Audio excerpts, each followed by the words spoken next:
Gracias a Dios le damos, ¿verdad? Porque estamos aquí en su casa y porque hay luz también, porque la energía eléctrica nos permite estar un poquito más frescos, ¿sí o no? ¿Verdad? Entonces le damos gracias a Dios por esas facilidades que nos da. Aunque no sé si de aquí alguno de los que son de, no sé, de 35 años para acá, recuerdan cuando había reuniones en las iglesias, no había aire acondicionado, ¿verdad? Y a veces ni hay ventiladores. Estábamos, recuerdo que mi mami nos daba un tapito y estábamos así. Y yo cuando era chiquita decía, pero si el campo no me echa aire, o sea, yo creo que quería que estuviera en automático, no sé. Estaba yo muy pequeña, como 5 años, ahí en la iglesia de Santa Clara, en la mañana.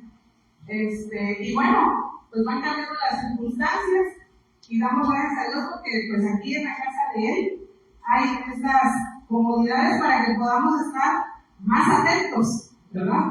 Para que no haya distracciones y para que la palabra de Dios, como siempre, salga triunfante. Vamos a hacer una oración, hermanos, por cierto que llega, es una oración contemplativa, como un gran paréntesis dentro de este tema que es la oración. Les invito, hermanos, a que miremos nosotros. Bendito Dios que estás en los cielos, santo y bendito es tu nombre, Señor. Gracias, Padre, por tu palabra. Te pedimos, por favor, Señor, que la podamos leer con entendimiento y con el deseo en el corazón de reflexionar y aprender. Quédate, por favor, con nosotros. Te lo pedimos en el nombre santo de nuestro Señor Jesús. Amén. ¿Alguien recuerda la lectura bíblica? Y es que si nosotros nos vamos a la lectura bíblica de esta tarde, podríamos decir que con eso nos bastaría para saber cómo debemos orar. Esta primera parte del tema, hermanos, vamos a hablar de lo que es la oración. Por definición general, a la luz de las Escrituras y cómo son las características de la oración, bíblicamente hablando. Para que en la segunda parte ya demos paso a la oración contemplativa, que es el subtema de esta tarde y que la verdad es bastante importante que lo platiquemos, porque no vamos a tocar nada más el tema de la oración contemplativa, sino de algunas situaciones que se han suscitado dentro de las actividades que a veces nosotros tenemos que traer aquí a la iglesia y que las tenemos que revisar antes de plantearlas con nuestros niños, sobre todo por algunos ejemplos infantiles. También vamos a hablar un poquito del tema de lo que son los cantos contemplativos y de estas reuniones que a veces se pueden llegar a dar con la intención de recibir una comunicación de Dios por alguna actitud o conducta que nosotros tengamos en esa reunión. Dicho sea de paso, también algunas situaciones como lo es levantar a fuerzas las manos para recibir la unción. No hablo yo en el sentido bíblico de que se ponen las manos para ungir, eso es diferente. Estoy hablando de lo que son las conductas que a veces se llevan a cabo agregando la oración en público cuando estamos en alguna actividad, no sé qué les gusta, a lo mejor un congreso o alguna actividad juvenil. Vamos, hermanos, a hablar entonces de esta primera parte. La primera diapositiva, por favor, Héctor, para que nos dé tiempo, hermanos, y podamos tener el conocimiento que pues es la intención. ¿Qué es orar?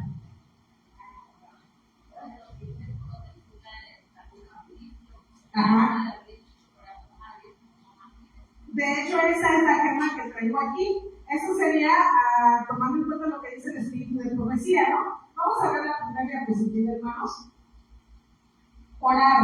El camino a Cristo dice que orar es el acto de abrir nuestro corazón y simplemente platicar. Es la manera en que nosotros nos comunicamos con nuestro Dios, con nuestro Hacedor. Esa es la definición más sencilla y entendible. Hasta un pequeñito de 5 años lo puede entender.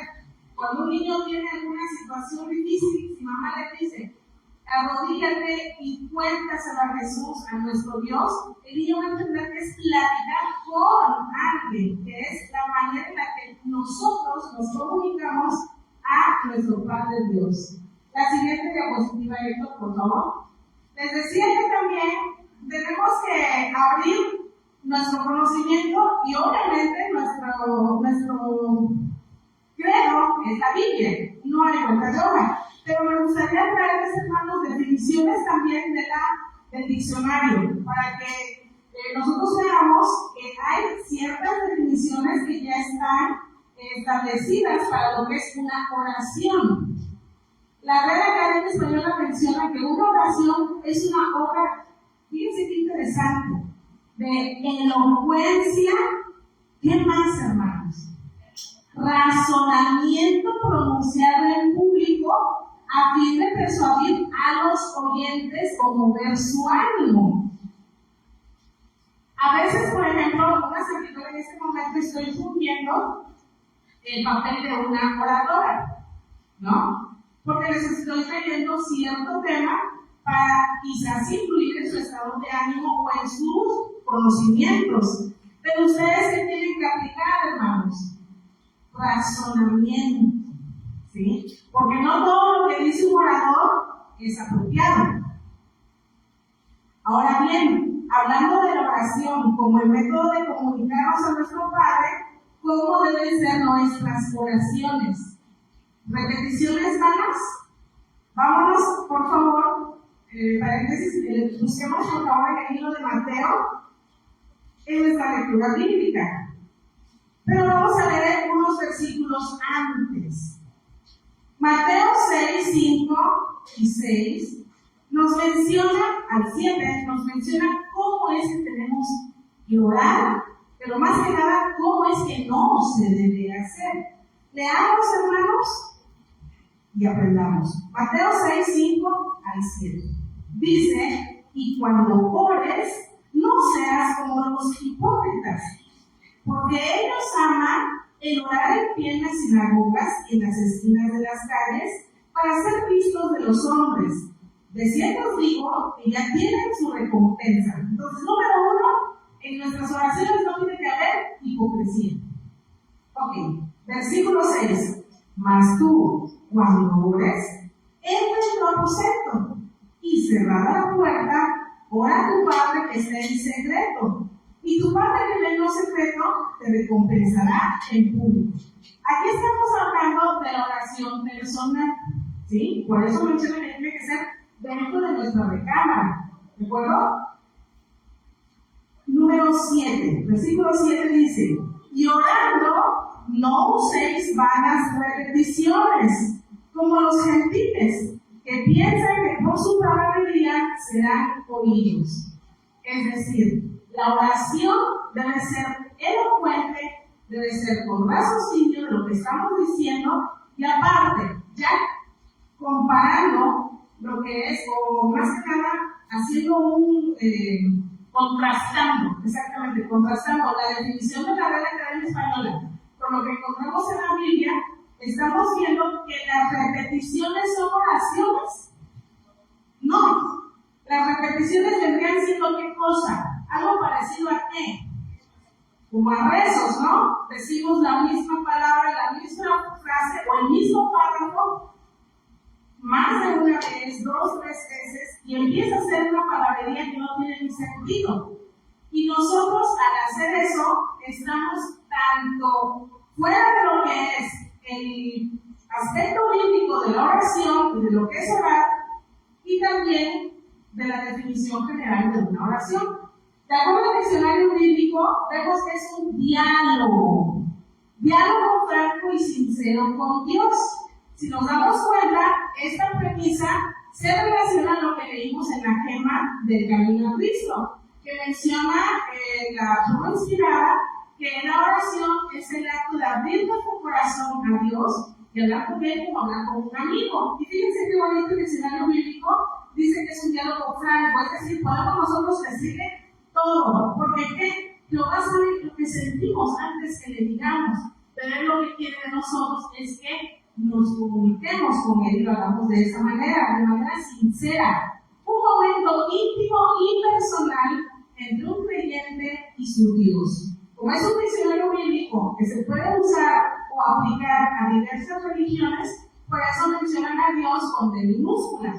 Pero nosotros nos damos cuenta que en general la descripción de este diccionario tanto se relaciona perfecto con el de la Real Academia Española, y también con lo que dicen las Escrituras, sobre todo en el versículo 7 del capítulo 6 de Mateo, que menciona que no usemos vanas repeticiones. Entonces, hasta este punto ya estamos viendo que es una oración. Vamos a la siguiente diapositiva, por favor. Fíjense, esto se encuentra también en el prefacio del libro de la oración. Dice así: la oración es el canal de comunicación entre nosotros y Dios. No hay ninguna otra manera, hermanos. No hay cartas, no hay, no sé, que cierre yo los ojos y que me imagine un campo y que piense yo que estoy en ese campo. Más adelante lo vamos a ver, ya cuando hablamos de la oración contemplativa. De esa manera no es la forma en la que Dios nos dice que nos comuniquemos con Él. En todo Mateo 6, en esa parte que habla sobre Jesús y que nos enseñó cómo se ora, estamos viendo que es solamente directo a nuestro Padre Celestial. Y fíjense cómo menciona más aquí. Dice, Dios nos habla por medio de ¿qué? De su palabra. Nosotros le respondemos por medio de la oración. Y Él siempre nos escucha. No podemos cansarnos, no lo podemos abrumar. ¿Por qué? Porque pues Él nos ama, ¿no? Y además, cuando nuestras palabras son con juicio y raciocinio, pues obviamente tenemos un Dios amoroso y que nos escucha. Entonces, hasta ahorita, la pregunta es, ¿cómo nos comunicamos nosotros con nuestro Dios? A través de la oración. Punto. Hasta ahorita, ¿cómo se comunica Dios con nosotros? Hasta ahorita, a través de su palabra. Siguiente diapositiva, por favor, Héctor. Y aquí viene la otra forma en la que nuestro Dios se comunica con nosotros.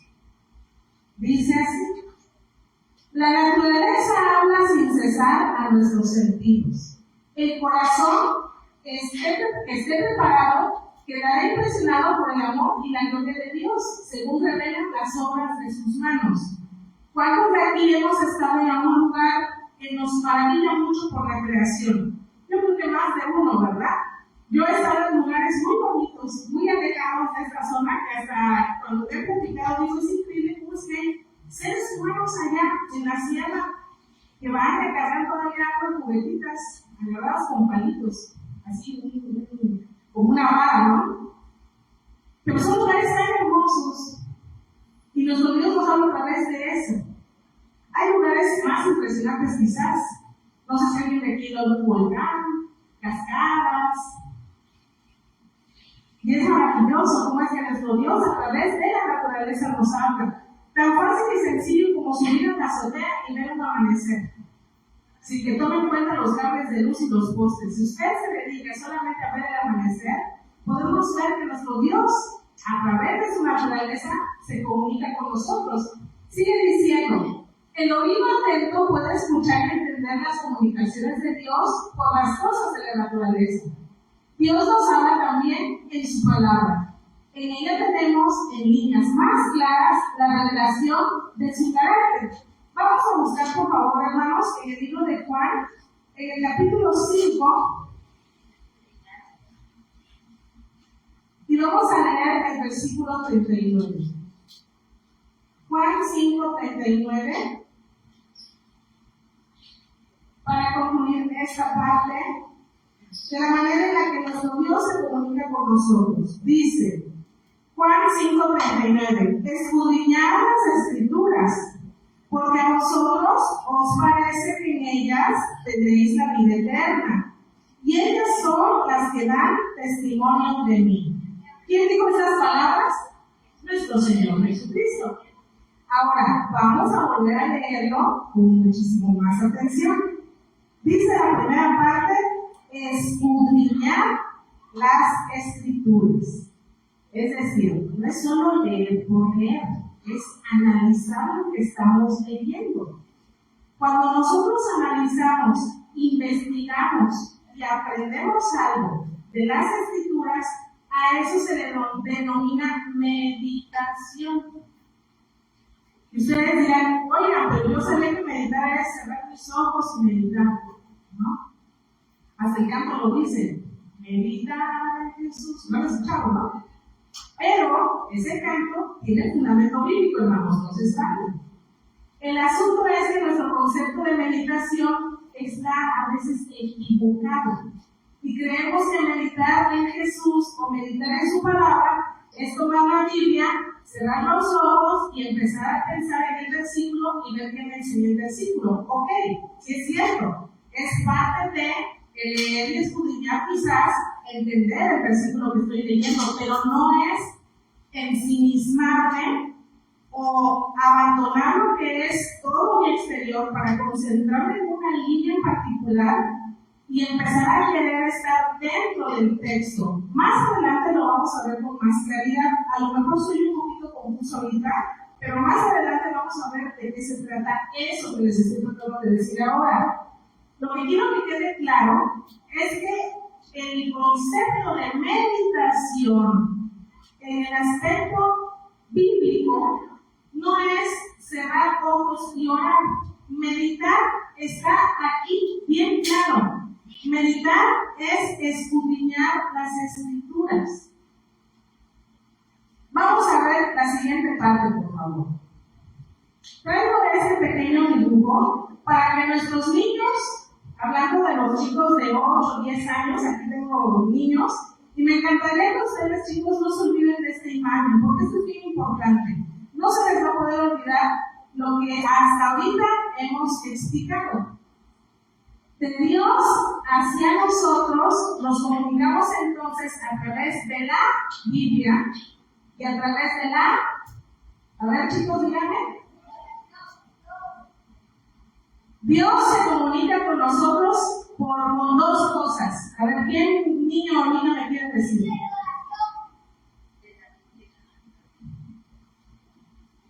A ver, ¿qué leemos ahí? Fuerte, Alexis. Entonces, Dios se comunica con nosotros a través de las Escrituras y la naturaleza.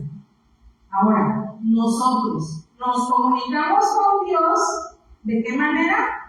De la oración. Eso es todo. Y ahí podríamos terminar quizás este tema. El asunto es, hermanos, que hay algunas cosas que se están inquietando. Dale un clic, Héctor, por favor. Desde la perspectiva bíblica. Otra vez, vámonos a Mateo capítulo 6. Y ahora lo traigo en forma de bosquejo. Ya vimos ahorita cómo se comunica Dios con nosotros y viceversa nosotros hacia nuestro Padre. Ahora, hablando del ejemplo y de la manera en la que Jesús nos dijo que debemos orar, fíjense qué bonito e interesante. Yo ahorita lo bosquejé en esta forma. Los primeros cuadros son sobre Mateo. Y la última parte, obviamente nuestro Señor Jesús la mencionó, pero en otro texto bíblico. Y las tres partes forman en conjunto la manera de orar. Fundamento bíblico de cómo se ora. A veces no es con intención, oramos y dirigimos la oración a Jesús. Señor Jesús, te damos gracias. ¿Tendrá fundamento bíblico eso? No. Y aunque lo hacemos con amor, y seguramente nuestro Padre Dios es tan amoroso que entiende nuestra ignorancia, que no es porque a lo mejor lo queremos hacer a propósito. Pero por eso es importante meditar y estudiar las Escrituras. A veces yo he escuchado que alguien dice: te lo pedimos, por favor, Espíritu Santo. ¿Lo han oído ustedes? Que le oran al Espíritu Santo. ¿Es fundamento bíblico eso? Tampoco, hermanos. Hay una manera en la que el Señor Jesús estableció de cómo nos tenemos que comunicar con el Padre. Y ustedes dirán, ¿y eso que tiene que ver con la acción contemplativa? Es que más adelante lo vamos a ver. Sí, hermano Esteban, adelante. Y es que, hermana, que es un tema interesante, para no decir un seminario, ¿no? Pero muchas de las veces nosotros cometemos errores en el orar. Por ejemplo, usted ha mencionado unos ejemplos, pero se ha escuchado que es querido Dios, o sea, no es tu querido, no es Dios nos dejó en su palabra la forma correcta como orar. Padre nuestro, porque es nuestro Padre, y así empieza la oración. Pero muchos, como dicen, querido Dios, o Señor, Dios nos dejó dar ejemplo en la Biblia, pero como nosotros no estudiamos, no leemos, se nos hace fácil porque el líder lo dijo así, yo también no. Ese es lo malo de que a veces nos impacta de esa manera. Bueno, si lo dijo de esa manera, pues porque no, pero por falta de. Por eso hay que escudriñar, por eso hay que meditar. Y miren, a veces lo hacemos sin querer. Querido Dios, a mí, yo lo he hecho. Cuando ya tenemos un conocimiento, entonces tenemos que trabajar mucho. Para que entonces esa manera, que a lo mejor es aprendida o la forjamos por alguna circunstancia, la cambiemos a la manera adecuada. Dirían por ahí, oye, pero no que hay que saber de corazón como un amigo, entonces yo le puedo decir, oye, cuídame. ¿Será? Pues no, ¿verdad? Ahora, otras cosas importantes. Y eso lo podemos aprender. Este libro no lo tengo, pero ya lo escuché completo. Se llama el libro de la oración. Está completo como audiolibro, hermanos. Yo cuando lo he escuchado, siempre digo, yo no sé orar, o no sabemos orar, o en la iglesia no sé por qué oramos de tal o cual manera. A veces se hace una oración y decimos media predicación en la oración. Decimos textos, hasta decimos un capítulo completo de la Biblia dentro de la oración. Si nosotros escucháramos ese libro o lo leyéramos, nos daríamos cuenta que esas oraciones son lo que Mateo 6, del 5 al 7 nos está diciendo que no hagamos. Vanas repeticiones. Porque dirán, ese no es eso. No es eso. Pero ¿por qué le tengo que decir el Salmo 5 completo al Señor para pedirle algo o tal? O lo otro, si es una oración personal, tiene diferente estructura. Bueno, la misma estructura, pero diferente contenido en el cuerpo de la oración, mi oración personal a la que voy a hacer aquí delante de ustedes. Pero ese es otro tema. Y sería muy bueno, como dice el hermano Esteban, otro seminario que había de la oración en sí dentro del adventismo del séptimo día, que no es porque nosotros tengamos una manera especial de orar, no, es la manera bíblica de orar. Y esta es la estructura bíblica. Vamos a descubrirlo, hermanos. Fíjense qué bonito. Este bosquejo dice, oración desde la perspectiva bíblica. Son 3 cuadros. Los niños también lo pueden entender. Está muy sencillo. Vamos a ver algunas lecturas de Mateo 6 y San Juan 16. El primer punto dice, ¿a quién nos dirigimos? Mateo 6, 9 al 13. Vamos, hermanos, juntos leamos para que aprendamos y nos quede más rápido y grabadito en nuestro cerebro. Fíjense. Versículo 9 dice, vosotros pues oraréis así. No dice, si quieren pueden decirle de esta manera. No, dice, vosotros pues oraréis así. Padre nuestro que estás en los cielos, santificado sea tu nombre. Punto. A veces, por amor, por temor, mencionamos el nombre de nuestro Padre, que es Jehová, y que es un nombre sobre todo nombre. Si es para dar solemnidad por ese temor, y tiene la estructura bíblica, creo que lo estamos haciendo bien. Pero cuando empezamos a decir adjetivos de nuestro Padre de manera vana, ya nos estamos desviando. Esa es la primera parte. ¿A quién nos dirigimos? Segundo, el cuerpo de la oración, contenido de la oración. Lo puse en estos 3 puntos. Número 1, reconocer la soberanía y potestad de nuestro Dios al principio y al final del cuerpo de nuestra oración. Vamos a Mateo 6, porque yo no quiero que quede esto como que son mis invenciones. Dice, versículo 10 en adelante: venga tu reino, hágase tu voluntad como en el cielo, así también en la tierra. Es la soberanía.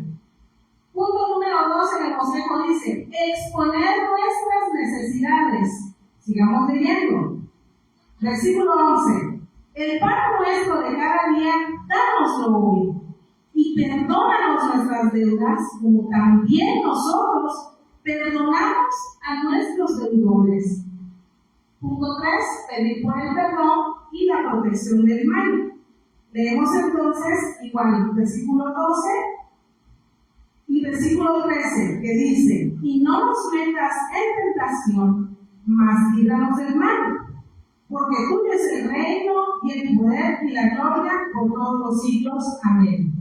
Esta última parte, hermanos, del versículo 13, hace una reafirmación de esa soberanía de nuestro Dios. Por eso, en el segundo cuadro, que habla sobre el contenido de la oración, el punto número 1 dice, reconocer la soberanía y la potestad de nuestro Dios al principio y al final de nuestro cuerpo de la oración. Ahora, repetir el Padre Nuestro como si fuera una letanía, esa no es la manera en la que debiéramos nosotros expresar las cosas. Si vamos a hablar con los alimentos, casi estoy segura que no todos aquí decimos bendice el pan nuestro, sino que hablamos un poquito más abiertamente. Señor, gracias por los alimentos, por el trabajo que nos permite tener el sustento, por esta fruta, no sé, de una manera más libre. Pero lo que voy es que la estructura se mantiene. ¿Sí me explico? Ok. Y al final de cuentas, dentro de ese cuerpo de nuestra oración, cuando ya hemos pedido por los alimentos, por el cuidado porque vamos a salir de viaje, por nuestros hijos, por nuestros padres, por una enfermedad, reconocer la soberanía de Dios y obviamente entendiendo que se va a hacer la voluntad de Él, que también es un fundamento bíblico que podemos introducir en ese cuerpo de la oración. Y por último, ¿bajo qué mérito se ora? Y ustedes dirán, eso no está en Mateo 6. Vamos a ver. Mateo 6, versículo 13 termina reafirmando la soberanía del Padre. Dice, porque tuyo es el reino y el poder y la gloria por todos los siglos. Amén. Y entonces, ¿de dónde saco yo bajo los méritos de quien se ora, hermanos? ¿Tendrá eso un fundamento bíblico? Claro que sí. Vámonos entonces, por favor, al libro de Juan. Y en el libro de Juan, versículo 16, vamos a encontrar algo muy hermoso. Y son bajo qué méritos nosotros tenemos que cerrar la oración. San Juan 16, 23 dice, en aquel día no me preguntaréis nada. De cierto os digo, que todo cuanto pidiereis al Padre en mi nombre, os lo dará. ¿En el nombre de quién se tienen que pedir las cosas? En el nombre de nuestro Señor Jesucristo. Entonces, cuando oremos, en primera instancia, 5, 6 y 7 del capítulo 6 de Mateo, repasarlos, para que hagamos nuestra oración más hermosa todavía, con mayor entendimiento, evitando repetir cuestiones que quizás nada más son estribillos que los conocemos y nos da el decirlos. Pero esta estructura bíblica, hermanos, es muy importante que la podamos conocer y practicar, para que cuando nosotros veamos cómo es que se están introduciendo algunas situaciones, y no solo en cuanto a la oración, les repito, sino también la manera que yo les puedo dar a conocer alguna historia, y más adelante lo vamos a ver, nos vamos a dar cuenta que hay algunas cosas que nos pueden inquietar, pero nos van a inquietar si sabemos la verdad. Si no la conocemos, le aseguro que a usted le va a encantar la manera en que ora cualquier persona y que dice, yo levanto mi mano y siento como el Espíritu de Dios entra en mi cuerpo.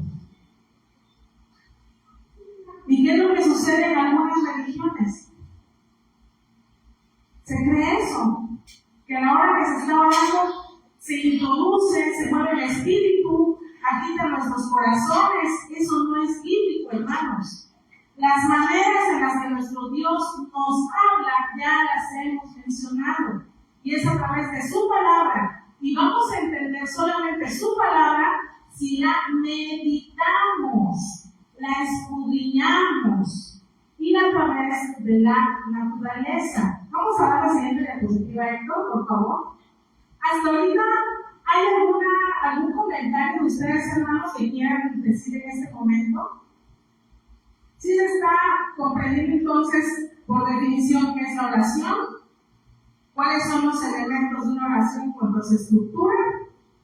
Y a continuación vamos a entrar con lo que es la oración contemplativa. Les voy a dar una probadita nada más de lo que vamos a hablar. Dale esto, por favor. La oración contemplativa. Vamos a ver cómo se ha tergiversado en lo que es esta estructura de la oración que vimos en Mateo 6 y aparte de San Juan 5 con las palabras de nuestro Señor Jesús, y vemos que en algunos lugares se ha considerado que las palabras de nuestro Señor en Juan 17, vamos a buscarlo por favor porque esto es importante que lo veamos.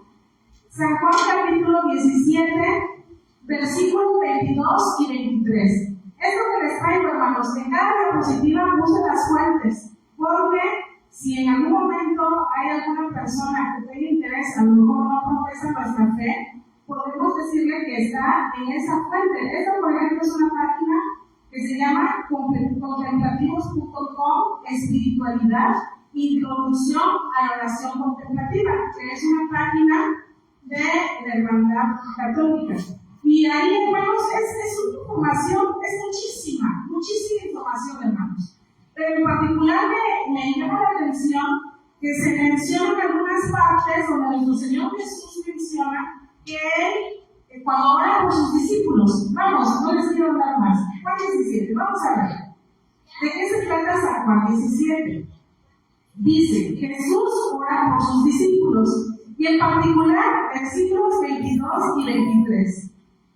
Dice, la gloria que me diste, yo les he dado, para que sean uno, así como nosotros somos uno.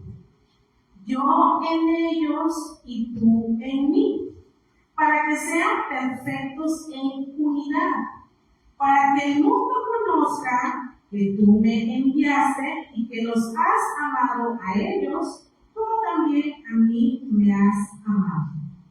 Estos dos versículos leí en esta información que lo toman como el fundamento bíblico de la oración contemplativa, de que nuestro Señor Jesús ahí le está pidiendo a nuestro Padre el poder estar dentro de nosotros, algo parecido a la transustanciación, donde se ocupa también, de cierta manera, las palabras que están en la Biblia de nuestro Señor, que dice que su carne es verdadera carne y su sangre es verdadera sangre. Pero la transustanciación como tal, en el proceso de lo que se llama Eucaristía, no tiene un fundamento bíblico. El único ritual que tiene fundamento bíblico y que no habla de manera literal, ni siquiera nos está haciendo alusión a que se convierte en pan por la carne de Cristo, es la Santa Cena. Y nosotros hacemos el ritual de la Santa Cena, pero también ese es otro tema. Nada más les quiero mencionar este pequeño paréntesis para que vayamos viendo cómo es que se tergiversa la descripción de la oración bíblica cuando queremos acomodar la contemplación dentro de esa estructura que ya analizamos hace un momento. No es que Jesús quiere estar dentro de mí cuando hago una oración. ¿Por qué? Porque ya dije, no lo dije yo, lo dicen las escrituras, ya mencionamos cómo es que Dios se comunica conmigo, no que se meta en mí.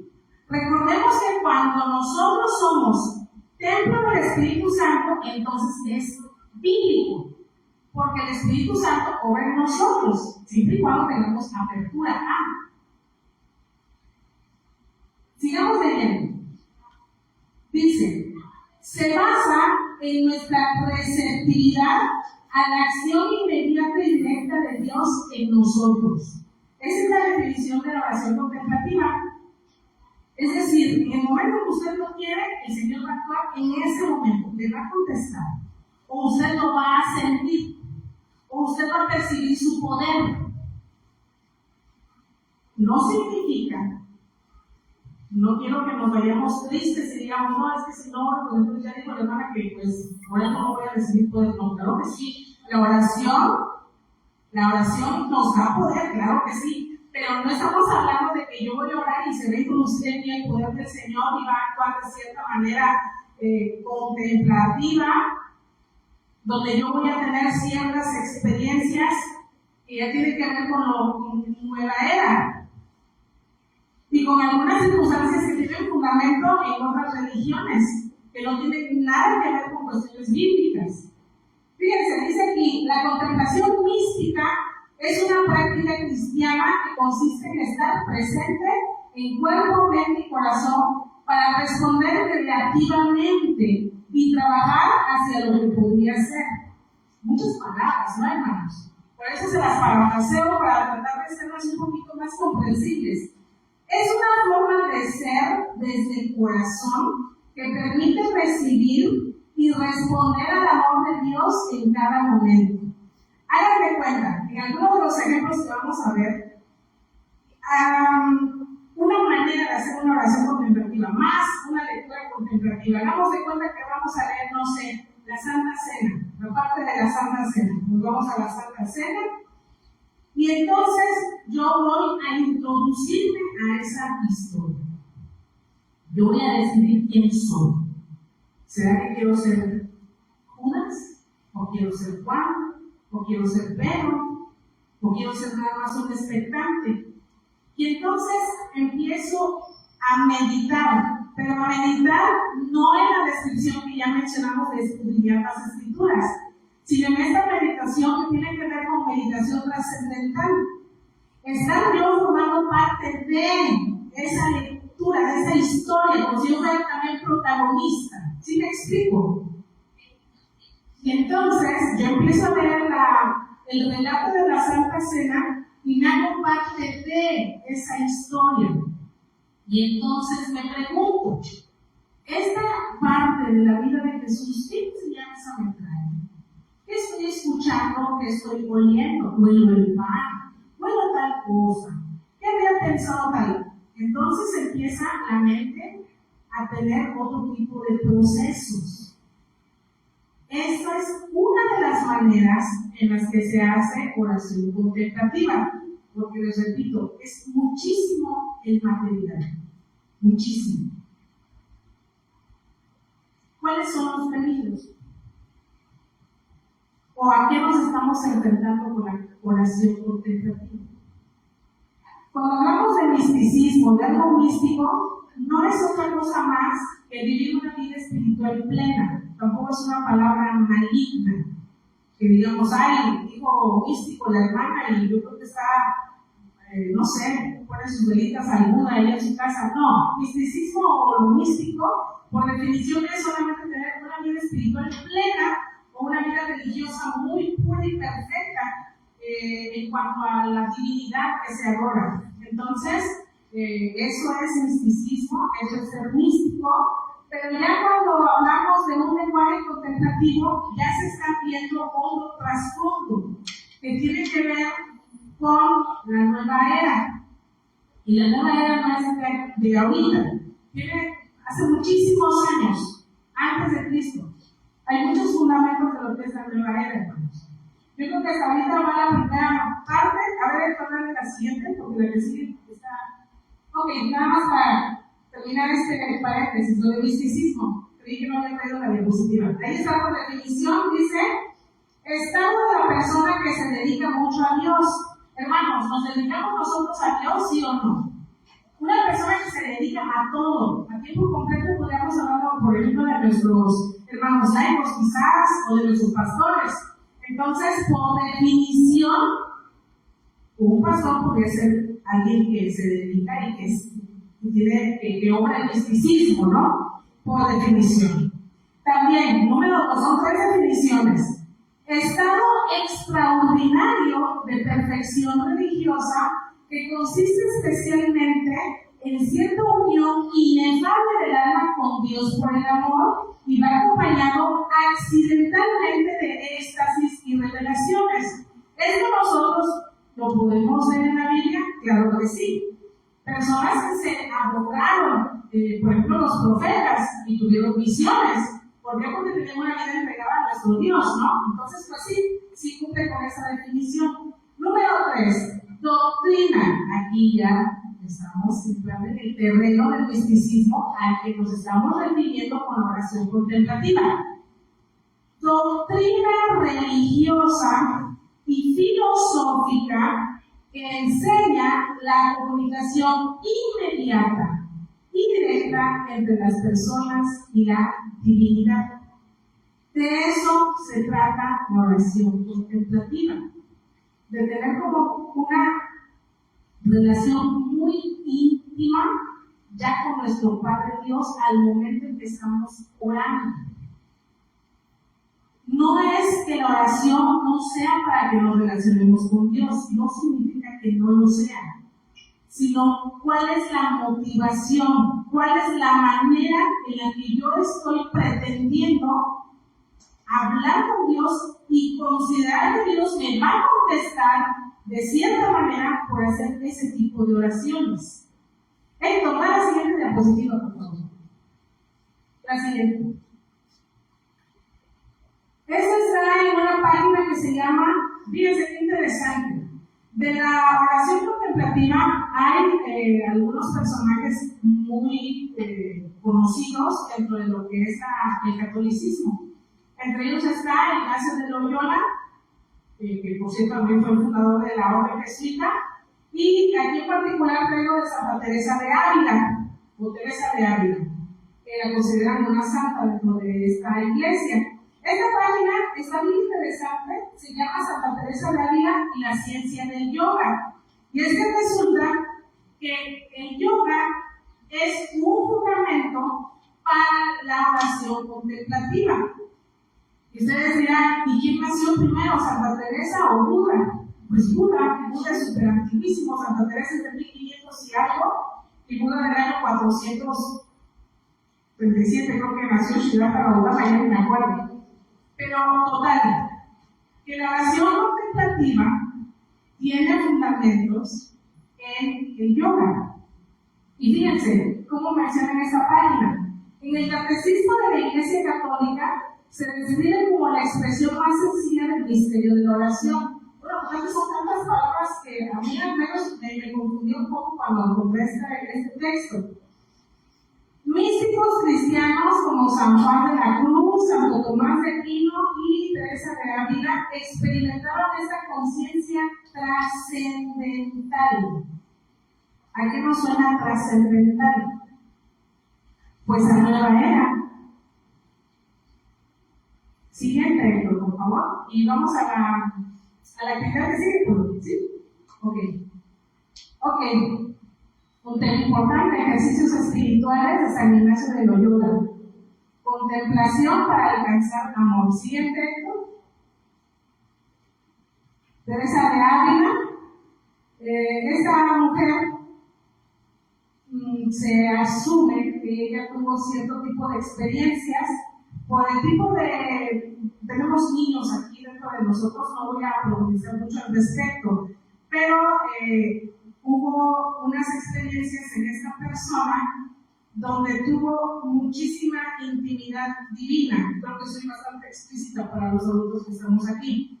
A eso se le llama desposorio, matrimonios espirituales, y tiene que ver con cuestiones de la nueva era, como lo que es el de los ramos. Da la siguiente, Héctor, por favor. Desposorio y matrimonio espiritual. Los matrimonios espirituales. donde se supone que el ser humano se casa con alguien divino. Y en este caso, Teresa de Ávila tuvo intimidad de manera divina, obviamente con nuestro Padre. Y de hecho hay una escultura muy famosa, ahora se la voy a mostrar, donde la inspiración para esa escultura pues es precisamente palabras de ella al respecto de estas experiencias místicas. Pero ya tiene que ver con la definición filosófica o doctrina filosófica.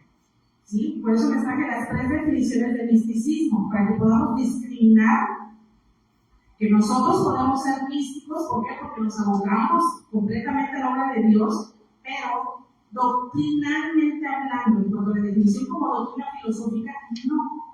Nosotros no debemos tener nada que ver con el misticismo.